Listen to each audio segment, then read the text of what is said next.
Seguimos en Punto de Partida, nos visita la diputada provincial por Entre Ríos, María Emma Bargaña, representante del Partido Socialista dentro del Frente Amplio Progresista en la vecina provincia.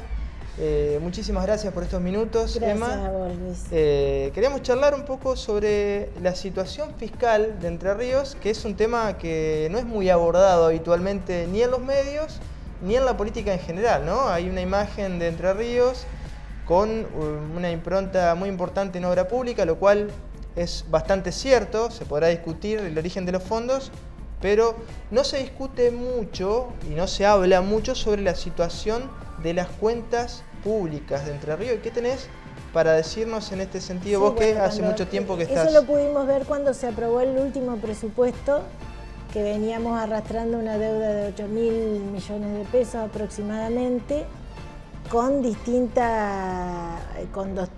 origen de la deuda, distintos orígenes, porque no solo se le debe a la nación, sino a diversos bancos. Bancos se deben en dinero y en dólares.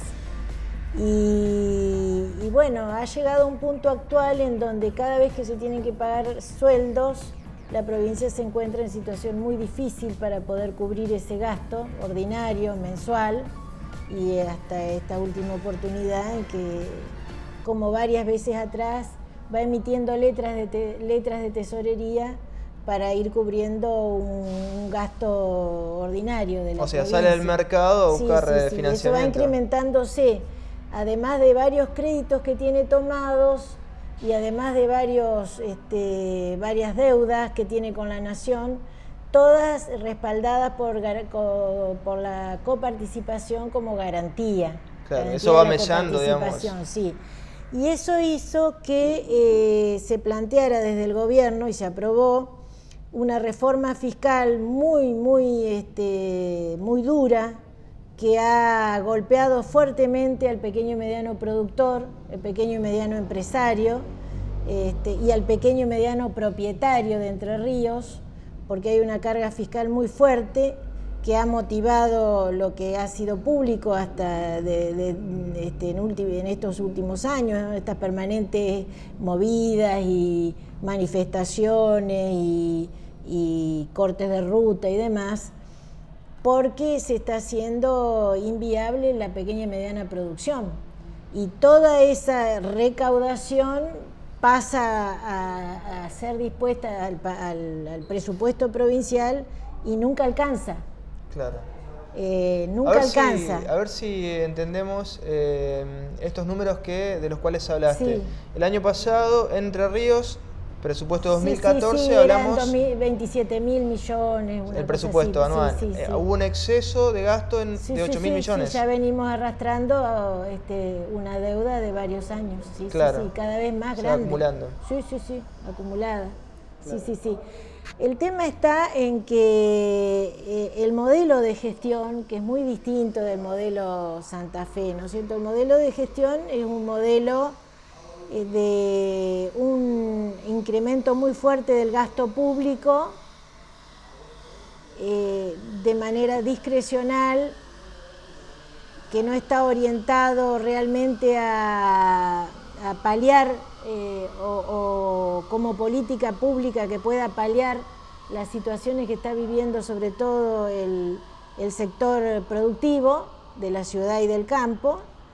Y bueno, y esa discrecionalidad ha llevado a que se precarice la situación de los trabajadores del Estado de una manera muy grosera, es decir, hay una gran cantidad de trabajadores del Estado que están contratados desde hace muchos años, gente que no, con sueldos muy bajos o con contratos muy bajos. Eso te iba a decir, Emma. Muy bajos los lo que se aprecia de Entre Ríos es, por un lado, los últimos años, un avance en la obra pública. Sí, en de parte la nación, porque esos son obras que vienen de la nación, como en donde hay un manejo también muy discrecional, hay mucha corrupción.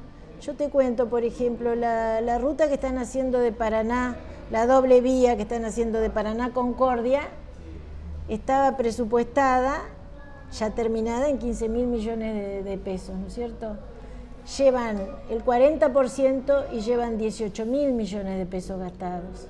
O sea, se ejecutó un 40% de la obra y se superó ampliamente. Se superó el 100% de lo presupuestado. Está bien, hay mayores costos, pero también hay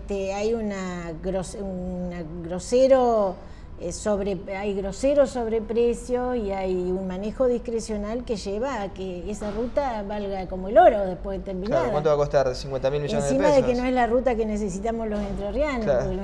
Necesitamos la ruta que viene por Federal, que es donde viene todo el comercio del Mercosur, y bueno, decidieron hacer por otro lado la ruta. Pero no, a esto me refería, Emma, y disculpa que te interrumpa, digamos, hay una gran masa de obra que proviene de fondos nacionales, pero, digamos, contando con ese beneficio, con esa ayuda de la nación. También lo que se aprecia en Entre Ríos es que los salarios son bajos comparados con Santa Fe. Muy bajos los salarios docentes. Como digamos, una provincia que tiene cerca de, en el caso de los docentes, 35, 40% más bajos los salarios. Sí. Y de los agentes de seguridad, muy bajos también. Sí, sí. La pregunta es, con este esquema presupuestario, donde hay baja inversión social, sí, exacto. y digamos, una obra pública financiada en gran parte por la nación, ¿cómo se entiende este déficit, no? ¿Cómo se entiende que nunca alcance? Claro. Y es por el manejo del Estado. Ha habido, en estos últimos 4 años, se incrementó, ha habido un nivel cada vez más elevado de corrupción en el Estado, en el manejo del Estado, el manejo de del Estado provincial y los estados municipales. Y dentro de eso, en las distintas áreas del gobierno. Cada ministro tiene su coto y cada director de alguna repartición tiene su coto privado, su coto de recaudación para pasar fondos públicos a manos privadas. Por ejemplo, ¿qué áreas? En general todos, te diría. El ministro de Infraestructura, por ejemplo, el Ministerio de Infraestructura tiene un gran compromiso con el problema, con las obras públicas, con los sobreprecios y la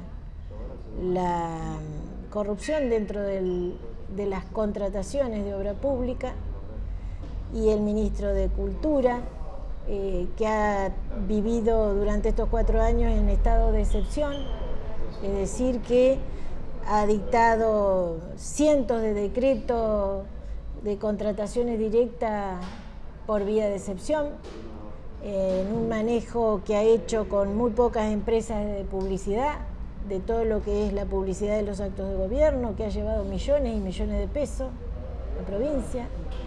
Y después, en general, tanto en el Consejo del Menor como en el Instituto de la Vivienda, se ha deprimido todos los cuadros técnicos, han ido de a poco siendo corridos para ser reemplazados por un nivel de burocracia muy grande que no sirve para los fines de esas instituciones, y bueno, un manejo muy discrecional de los fondos públicos también, que hace que en el caso del IAPB,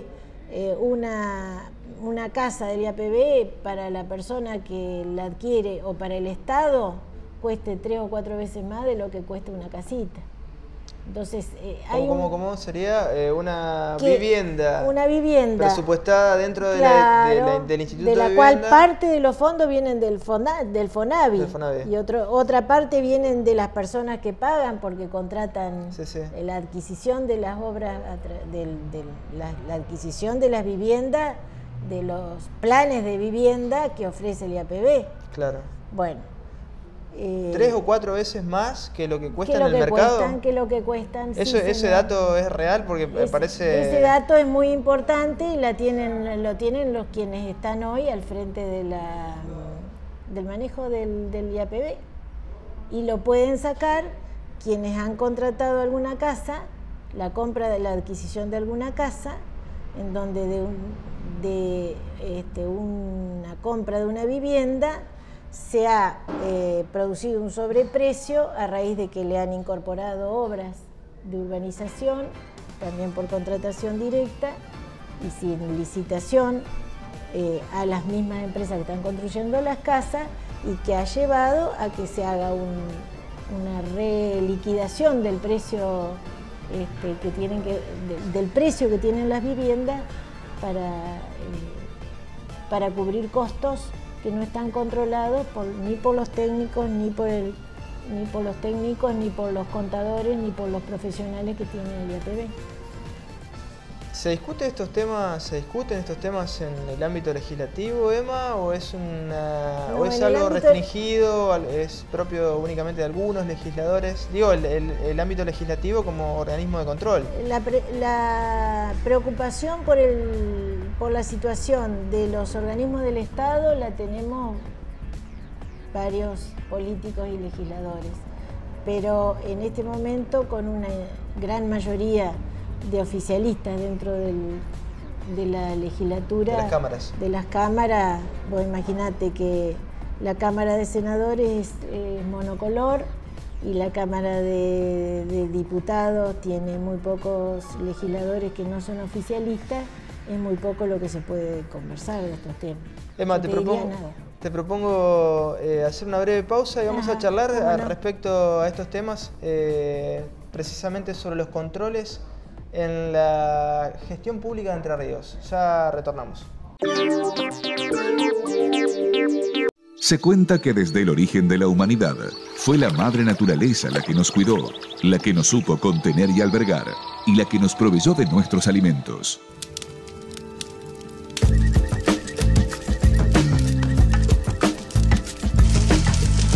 ...1980 Fuegos del Litoral... ...el mejor menú de pescados en su escenario natural.